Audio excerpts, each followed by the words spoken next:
So last year we had Guardians of the Galaxy Volume 2, which was able to match the quality and the scale of the first Guardians. Then we had Thor Ragnarok that finally made people love Thor, because we desperately needed a movie to help us love Thor after the other two.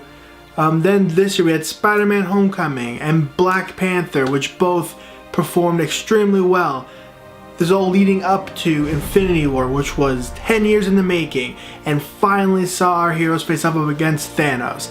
And what do we get now? What's the next big blockbuster we have to look forward to? Ant-Man and the Wasp. Still anticlimactic. Just run my intro.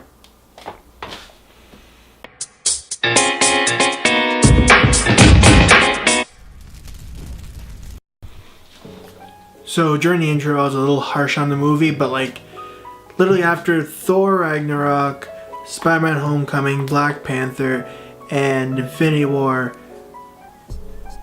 we get Ant-Man and the Wasp. I don't know, like I almost feel like this movie should have came out a lot sooner.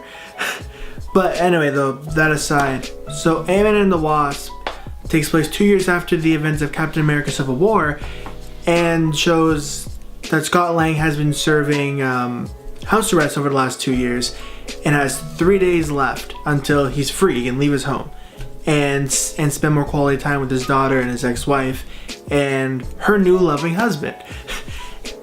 All this turns to conflict whenever Scott starts having dreams about Hank Pym's wife, who is trapped in the quantum zone after shrinking too short during a mission in the 60s. And Hope and Hank launch a plan on how to save Hank's wife, or Hope's mother, from the quantum zone, and kind of drags Scott out of his home, out of his house arrest, to assist him with that. And all this is happening while Hank Pym and his daughter Hope is being hunted down by the FBI. There's this new character introduced who's basically fading in and out of reality and is trying to steal Hank Pym's research to try to, you know, stop it from fading in and out of reality. And also while being hunted down by black market merchants whose leader is played by Walton Goggins. If you guys watched my Tomb Raider review, you know how much I love Walton Goggins and how I want to see him in more stuff. Preferably more good movies like this compared to Tomb Raider, which is crap. Walton, I love you. And just to quickly sum up, if you liked the first movie, you'll like this one.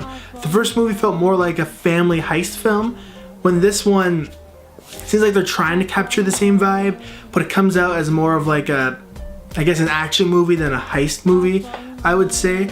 That being said, the action in this movie is great. There's a bunch of great fight scenes, especially between the character I mentioned before, fades in and out of reality.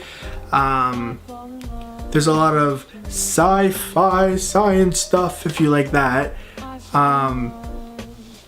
Only rather than looking at the cosmos like in Doctor Strange, Guardians of the Galaxy, you're looking at things that are molecular at a very small scale. I can't pronounce words.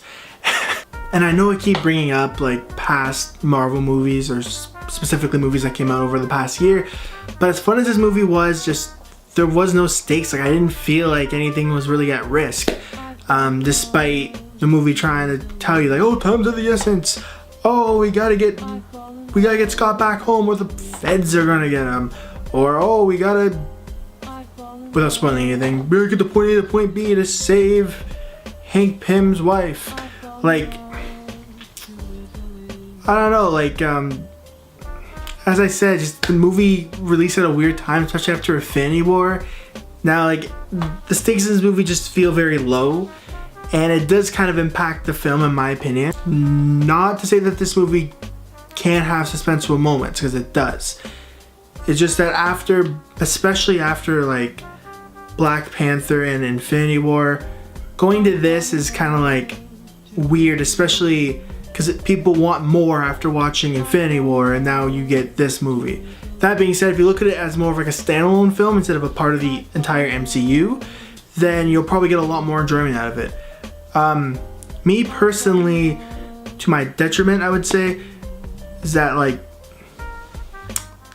The stakes not feeling high really affected the viewing for me personally. And also, going into another negative, the humor in the movie was very like, I didn't laugh very much.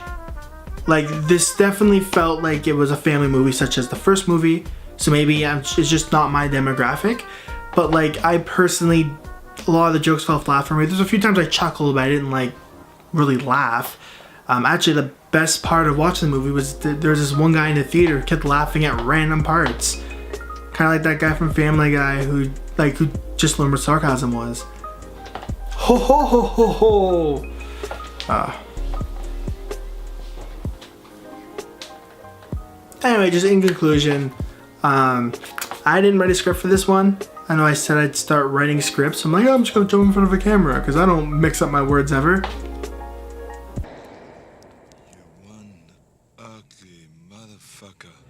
Anyway, I would say, despite me sounding very negative on the movie, I would recommend watching it, preferably with your family, or I would almost recommend, if you haven't seen Infinity War, watch this first. Just don't watch the after credits. As weird as that sounds, because after watching Infinity War, I just want more of that. And this just feels like filler. And when you're trying to make a universe as broad as the MCU, you want as little filler as you can in your franchise. And this, to me, Ant-Man and the Wasp just feels like filler. Without the thriller.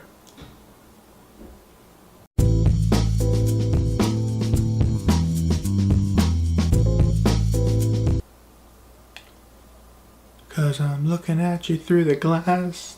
Don't know how much time has passed. Oh God, it feels like forever. But no one ever tells you that forever feels like home. Staring all alone inside your... I hear my roommate laughing at me, I better stop.